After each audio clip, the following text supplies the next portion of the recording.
छत्रपति संभाजीनगर जिले की मांडकी गांव से एक हैरान करने वाला मामला सामने आया है। मानसिक रूप से दिव्यांग बच्चों के आवासीय विद्यालय में छोटे बच्चों की बेरहमी से पिटाई की घटना उजागर हुई है। इस घटना का वीडियो अब सोशल मीडिया पर सामने आया है, जिसके बाद लोगों में भारी आक्रोश देखने को मिल रहा है। मांडकी गांव के चैतन्य कानिफनाथ निवासी मानसिक विकलांग विद्यालय में ये दर्दनाक घटना घटी है। बताया जा रहा है कि विद्यालय में एक छोटे छात्र को विद्यालय के कर्मचारी दीपक इंगले ने बुरी तरह पीटा। वीडियो में साफ दिखाई दे रहा है कि बच्चे के हाथ बांधकर उसे कुकर के ढक्कन से बेरहमी से पीटा जा रहा है। ये दृश्य देखकर हर किसी का दिल दहल उठा है। फिलहाल इस अमानवीय कृत्य को लेकर स्थानीय लोगों में रोष है और प्रशासन से सख्त कार्यवाही की मांग की जा रही है। संवाददाता शिवाजी तांबे की रिपोर्ट। सर, नेमकी काय तक्रार आहे आणि काय गुन्हा दाखल? चिकलठाणा पोलीस स्टेशन हद्दीत मौजे गोपाळपूर येथे चैतन्य कानिफनाथ निवासी मतिमंद मुलांची शाळा आहे।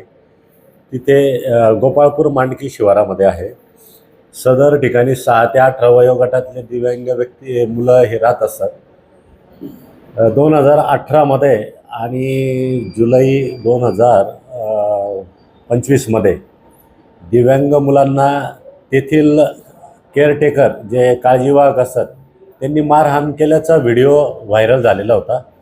त्या अनुषंगाने दिव्यांग महामंडळ आहे तिथे चौकशी करून सदरबाबत फौजदारी कारवाई करावी म्हणून संस्थेला आदेशित करण्यात आलेले होते। त्याप्रमाणे चिकलठाणा पोलीस स्टेशनला सदर चैतन्य कानिफनाथ निवासी मतिमंद विद्यालय मांडकी गोपाळपूरचे अध्यक्ष सखाराम सुभानराव पोळ यांनी फिर्याद दिल्यावरून 2 आरोपींविरुद्ध गुन्हा दाखल करण्यात आलेला आहे। सदर गुन्ह्यामध्ये